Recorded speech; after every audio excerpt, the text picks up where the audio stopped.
हमारे पाकिस्तान में या साउथ एशियन जितनी भी कंट्रीज़ हैं मोस्टली आपको हमारी यूथ हमारी स्टूडेंट सक्सेसफुल नज़र नहीं आता है। उसकी एक बहुत बड़ी वजह है और वो वजह है लो सेल्फ कॉन्फिडेंस। अक्सर वालिदैन यही सवाल मुझसे पूछते हैं कि आप इतने कॉन्फिडेंट कैसे हैं और हमारे बच्चे या हमारे नौजवान जो है इस चीज़ को बिल्ड कैसे कर सकते, क्योंकि सेल्फ कॉन्फिडेंस जो है, सेल्फ इस्टीम जो है, अपने आप के ऊपर ट्रस्ट रखना, अपने आप पर यकीन रखना, this is a very important thing. क्योंकि हर इंसान को पता है कि मैंने क्या करना है अपनी ज़िंदगी में, बट बहुत कम लोग उस तक पहुँचते हैं। इन दो अल्फाज को जो है इम्प्लीमेंट करते हैं अपनी ज़िंदगी में। सबसे पहला कि वो अपने मकसद के ऊपर यकीन रखते हैं कि definitely they are going to achieve it one day.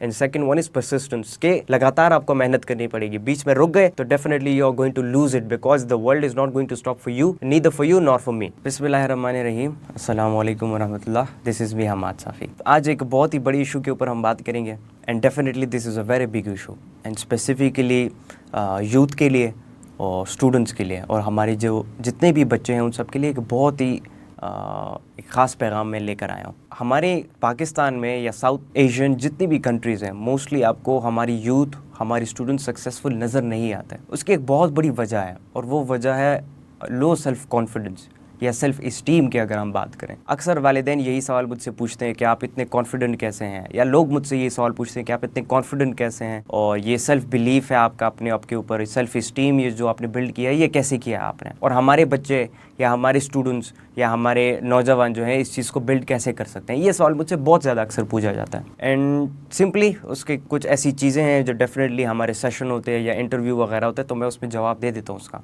लेकिन I thought why not to make a separate video on it, क्योंकि एक बहुत ही ज़रूरी टॉपिक है, इसके ऊपर डिस्कशन होनी चाहिए। हमारे स्कूल्स में इसके ऊपर डिस्कशन होनी चाहिए, हमारे कॉलेजेस में इसके ऊपर डिस्कशंस होनी चाहिए, और हमारे जितने भी बाकी के मोटिवेशनल स्पीकर्स आप सबको नज़र आते हैं वो भी इस चीज़ के ऊपर ज़्यादा बात कर रहे हैं। क्योंकि सेल्फ़ कॉन्फिडेंस जो है, सेल्फ़ इस्टीम जो है, अपने आप के ऊपर ट्रस्ट रखना, अपने आप पर यकीन रखना, this is a very important thing. अगर आपकी ज़िंदगी में गोल है, अगर आपका एक मकसद है, you want to do something in your life, तो यू नीड सेल्फ़ कॉन्फिडेंस। आपको अपने आप के ऊपर इतना यकीन होना चाहिए कि ये जो मकसद है आपका और ये जो काम आप कर रहे हो दैट इज़ योर 100%।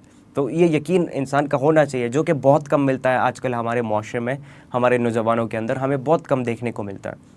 इसके कई वजूहात हैं। कुछ वजूहात जो है वो डीमोटिवेशन भी है, डिप्रेशन भी है, एंजाइटी भी है, और ये चीज़ आजकल बहुत ज़्यादा आम हो चुकी है हमारे नौजवानों के अंदर। कुछ फैमिलियल इश्यूज़ होते हैं, घर की तरफ से ऐसे मसाइल होते हैं जो बच्चों को आगे बढ़ने से रोकते हैं या ख़ुद पर यकीन रखने से रोकते हैं। अक्सर बच्चे जो हैं अपने आप को कमतर पाते हैं दूसरों से, वो अपने आप को दूसरों से बेहतर नहीं समझते हैं, अपने आप को कमतर समझते हैं। ये एक लिहाज से अच्छा भी है, लेकिन इस लेवल पर इसको ले जाना कि वो कुछ करना ही छोड़ दें, वो हार ही मान जाए कि बस मैं और कुछ नहीं कर सकता अपनी ज़िंदगी में, बाकी लोग मुझसे बेहतर हैं और वो करते जाएंगे और मैं कुछ नहीं करूँगा अपनी ज़िंदगी में, या मैं कुछ नहीं कर पाऊँगा। इस लेवल तक इसका पहुँचना बहुत ज़्यादा ख़तरनाक है।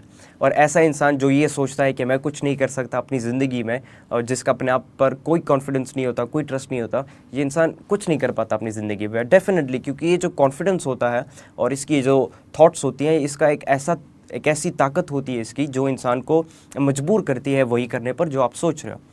तो कॉन्फिडेंस क्यों रखना ज़रूरी है, इस चीज़ के ऊपर आज हम बात करेंगे, और कॉन्फिडेंस कैसे बिल्ड किया जाए, सेल्फ़ कॉन्फिडेंस कैसे बिल्ड किया जाए। इसमें मैं आपको एक बड़ी इंटरेस्टिंग स्टोरी मेरे जहन में आ रही है जो मैं आप सबके साथ शेयर करना चाहता हूँ। अभी यहाँ पर हम बात कर रहे हैं द फाउंडर्स ऑफ मैकडॉनल्ड्स की।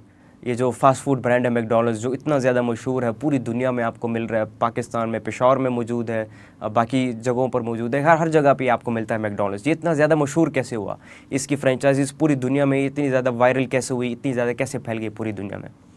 तो मैकडॉनल्ड की जो बेसिक हिस्ट्री है वो तो यही है, दो भाई थे, Richard McDonald and Maurice McDonald. इन दोनों ने मिलकर एक रेस्टोरेंट खोला अपने इलाके में, और ये रेस्टोरेंट था इनका, चलता गया। फिर इन्होंने बीच में कुछ इनोवेशंस ले आई, जिस तरह ये हैमबर्गर इनका पूरी दुनिया में बहुत ज़्यादा मशहूर है। तो ये इनोवेशंस जब ये लाते गए बीच में, तो इनके रेस्टोरेंट और भी ज़्यादा पॉपुलर होता गया, और एक वक्त ऐसा आया कि ये रेस्टोरेंट अपने टाउन में बहुत ज़्यादा मशहूर हो गया था, वो लोग बहुत ज़्यादा इंजॉय करते थे। लेकिन ये सिर्फ संडेज़ को ओपन होता था उस दौर में। तो फिर एक अमेरिकन एक बिजनेसमैन है जिनका नाम है रे क्रॉक। ये बहुत ही जीनियस बिजनेसमैन है। तो उस दौर में ये जो है कई मुख्तलिफ़ कंपनीज़ के साथ काम करते थे और मुख्तलिफ़ प्रोडक्ट्स उनके सेल करते थे। ये अक्सर छोटी मोटी कंपनीज़ जो थी टाउन में जितने छोटे मोटे रेस्टोरेंट्स थे उनको मिक्सर्स वगैरह बेचा करता था और ये ऐसी छोटी मोटी सप्लाई जो है ये चीज़ें करता रहता था। और and he was there to learn businesses, तो वो चीज़ें बेचता भी था साथ साथ, लेकिन अपने काम के साथ साथ वो सीखता भी था, वो डिफरेंट बिजनेसेस को सीखता, उनके मॉडल्स को सीखता, उनके सीईओ से मिलता और उनसे पूछता कि आपका ये रेस्टोरेंट है, ये इतना सक्सेसफुल है, ये कैसे इतना सक्सेसफुल हुआ। तो करते करते ये एक दिन मैकडॉनल्ड्स तक पहुंच गया। जब इसने मैकडॉनल्ड्स का सेटअप देखा और उनकी क्विक डिलीवरी देखी कि किस तरीके से ऑर्डर देकर उसी वक्त जो है चंद मिनटों के अंदर ऑर्डर रेडी होकर आपको मिल जाता है, तो ये बहुत ज़्यादा सरप्राइज़ हुआ मैकडॉनल्ड्स के सिस्टम से और इसके क्राइटेरिया से। तो ये गए इन दो भाइयों के पास, इनसे मिला और फिर वो बहुत ज़्यादा इंस्पायर हुआ जब उसने टूर किया और ये सब देखा। तो he was really surprise at that time, he was really inspired. So उसने क्या किया, उसने इन दोनों भाइयों को डिनर पर बुलाया। तो डिनर पर जब ये गए तो मकसद उसका ये था कि वो इन दो भाइयों से इनकी सक्सेस स्टोरी पूछ सके कि उन्होंने क्या इनोवेशन लाई है रेस्टोरेंट के मार्केट में कि ये इतना ज़्यादा मशहूर हो गए और इतना ज़्यादा फैल गए। तो जब उनसे मुलाकात हुई, उनसे बातचीत हुई, तो उसके जहन में एक आइडिया आया कि वाई नॉट कि मैकडॉनल्ड्स को बजाय इसके कि हम एक जगह पर महदूद करें, इसके फ्रेंचाइजेस बनाएं। तो वो दो भाई एग्री नहीं कर रहे थे because they own the company, उनकी मर्ज़ी थी। तो इसने क्या किया, इसने उनको कई तरीक़ों से राज़ी करने की कोशिश की। Eight the end of the day वो राज़ी हो गए और इसको एक फ्रेंचाइज़ दे दिया। रे क्रॉक को एक फ्रेंचाइज़ मिल गया मैकडॉनल्ड्स का। जब इसने वो एक फ्रेंचाइज़ खोला, इसने बहुत ज़्यादा कोशिश की इसको ग्रो करने में। थोड़ी बहुत मुश्किलात आई सामने, फाइनेंशियल इश्यूज़ भी थे, बाकी इश्यूज़ थे, कस्टमर को कैसे आप अट्रैक्ट करोगे, क्योंकि मैकडॉनल्ड्स मशहूर था लेकिन वो उसी एक टाउन में था, उस टाउन के बाहर मशहूर नहीं था। तो उस टाउन के बाद उसको मशहूर करना और नई लोकेशन पर जाना, it was a very huge challenge. लेकिन ये इस बंदे ने हार नहीं मानी and he went ahead, he had this belief in himself and he went ahead और उसने खोल दिया दूसरा मैकडॉनल्ड्स की लोकेशन। और थोड़ी सी कोशिश करने के बाद वो बहुत ज़्यादा कामयाब हो गया। और इस तरह करते करते बाकी के जितने लोग थे आसपास के टाउन के या इसके दोस्त, वो इसको देखकर बहुत ज़्यादा इंस्पायर होना शुरू हो गए और वो ये देखना शुरू हो गए कि इसके फ्रेंचाइजीज़ ये बिक रही है और ये इतना ज़्यादा पॉपुलर हो रहा है, so why not to go ahead with the trend. तो इसके जो दोस्त थे उन्होंने भी मैकडॉनल्ड्स का एक एक फ्रेंचाइज लिया और अपने अपने टाउन्स में खोल दिया and it went like that. और फिर एक वक्त ऐसा आया कि अराउंड आई गेस इन 1954 या 1964 रे क्रॉक ने जो है इन दो भाइयों से मैकडॉनल्ड्स ख़रीद लिया। मैकडॉनल्ड्स की पूरी कंपनी ख़रीद कर अपने नाम कर दी और इन दो भाइयों को जो है उसको कुछ बेनिफिट्स दे के उसने पूरी की पूरी कंपनी अपने नाम कर ली और मैकडॉनल्ड्स उसका हो गया। एंड देन व्हाट रे क्रॉक डिड कि उसने अपनी वही सोच अप्लाई की वहाँ पर एंड दैट वाज फ्रेंचाइजेस बनाना। क्योंकि जो दो भाई थे वो फ्रेंचाइज बनाने से डरते थे क्योंकि उन्होंने पहले भी ट्राई किया हुआ था फ्रेंचाइज बनाने का, लेकिन वो उसको उस तरीके से मैनेज नहीं कर पाए। सुपरविजन ज़रूरी है इन जैसी फ्रेंचाइजीज़ के लिए, आपको सुपरविजन की बहुत बड़ी ज़रूरत पड़ती है। सो रे क्रॉक क्या था, he had believe in himself. उसको पता था ये बहुत बड़ा मसला होगा क्योंकि उस दौर में कम्युनिकेशन का गैप भी था और उसके साथ साथ जो है सुपरविजन का बहुत बड़ा मसला आ रहा था, but he believed in himself. उसने फ्रेंचाइजीज लॉन्च की और करते करते करते करते मैकडॉनल्ड्स इतना फैल गया कि वो पूरे यूनाइटेड स्टेट्स में फैल गया एंड वो पूरे यूनाइटेड स्टेट्स में एक स्लोगन के साथ मशहूर हुआ कि McDonald's is the restaurants of family, या इस तरीके से करके, या न्यू अमेरिकन चर्चेस के नाम से भी ये बहुत ज़्यादा मशहूर हुआ। उसका आइडिया ये था कि आप जिस भी टाउन में जाते हो अमेरिका में, ये रे क्रॉक का आइडिया था कि आपको वहाँ पर एक चर्च मिलता है और आपको वहाँ पे जो है एक मैकडॉनल्ड्स मिलेगा। ये रे क्रॉक का आइडिया था कि आपको हर टाउन में एक चर्च मिलेगा, तो आज के बाद से हर टाउन में आपको एक मैकडॉनल्ड्स भी मिलेगा। अब ये उस बंदी की सोच थी, एक ख्वाब था उसका जो उसने पूरा करना था एंड डेफिनेटली उसने वो ख्वाब अचीव कर लिया। आज यूनाइटेड स्टेट्स के अलावा भी बाकी के जितने ममालिक देख लो, पाकिस्तान में देख लें, पाकिस्तान में हर बड़े शहर में या हर दूसरे शहर में आपको मैकडॉनल्ड्स मिलेगा। पेशावर में मौजूद है, इस्लामाबाद में मौजूद है, लाहौर, कराची, मुल्तान, बड़े बड़े शहरों में आपको मैकडॉनल्ड्स मौजूद है, सिर्फ यूएस तक महदूद नहीं रहा। तो ये क्या था, ये उसका एक आइडिया था कि आपको हर शहर में एक चर्च मिलेगा, तो आज के बाद हर शहर में आपको एक मैकडॉनल्ड्स भी मिलेगा। And he had this belief in himself, although वो फाइनेंशियली बहुत ज़्यादा वीक था, ऑल्दो उसके पास कोई ऐसे दोस्त नहीं थे जो उसको फाइनेंशियली जो है फ़ंड कर सके। बैंक्स में गया, बैंक्स में उसने अप्लाई किया, बैंक्स की तरफ से उसको कोई लोन नहीं मिला, बट स्टिल उसने अपनी कोशिश जारी रखी and he believed in one word.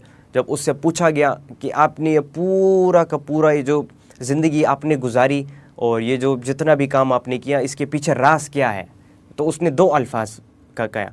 पहला जो लफ्ज़ उसने इस्तेमाल किया दैट वाज सेल्फ कॉन्फिडेंस, कि मुझे अपने आप के ऊपर ये यकीन था कि रे क्रॉक जो तुम कर रहे हो एंड और जिस तरीके से तुम कर रहे हो, you definitely are going to achieve your dreams one day.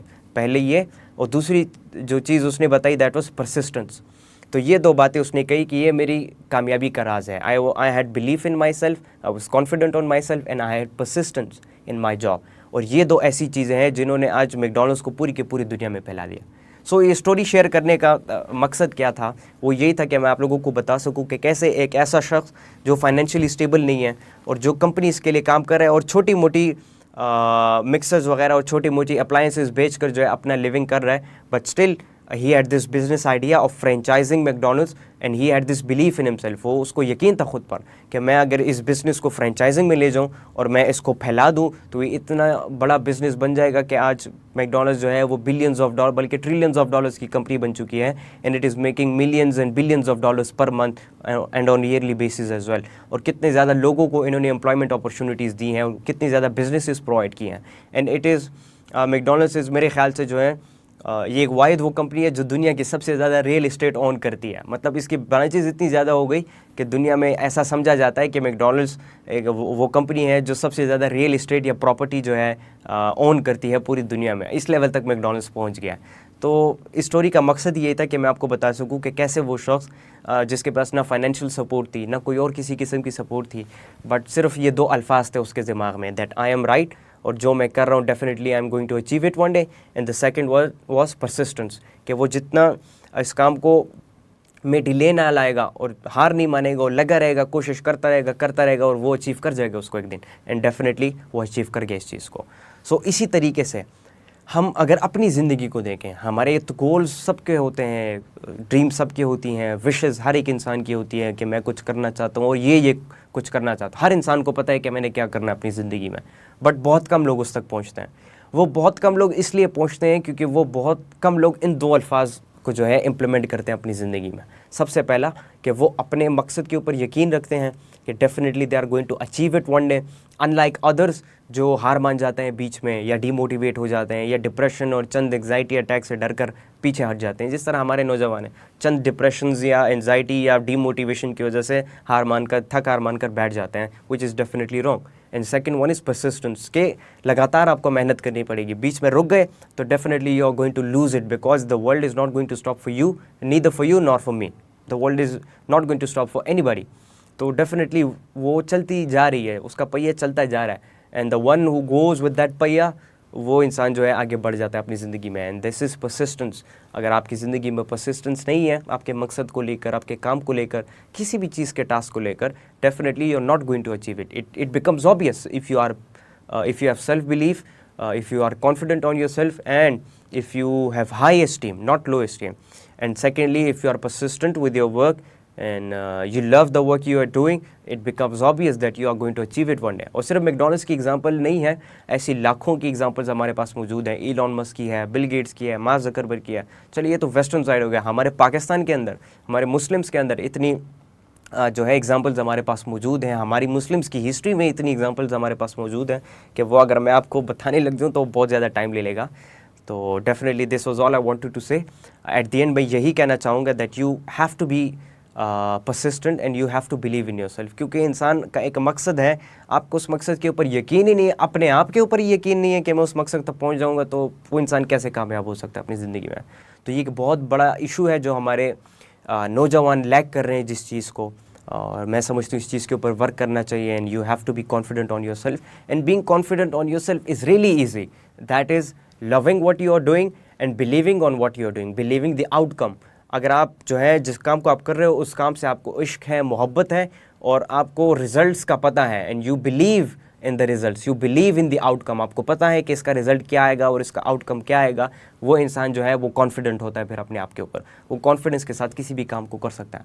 जब आपको अपने काम से प्यार ही नहीं है, जब आप जो काम कर रहे हो उससे आपको मोहब्बत ही नहीं है, तो हाउ डू यू एक्सपेक्ट कि आप उस काम को कर सकते हो अपनी लाइफ में या आप उस गोल को अचीव कर सकते हो। That was all. Thank you.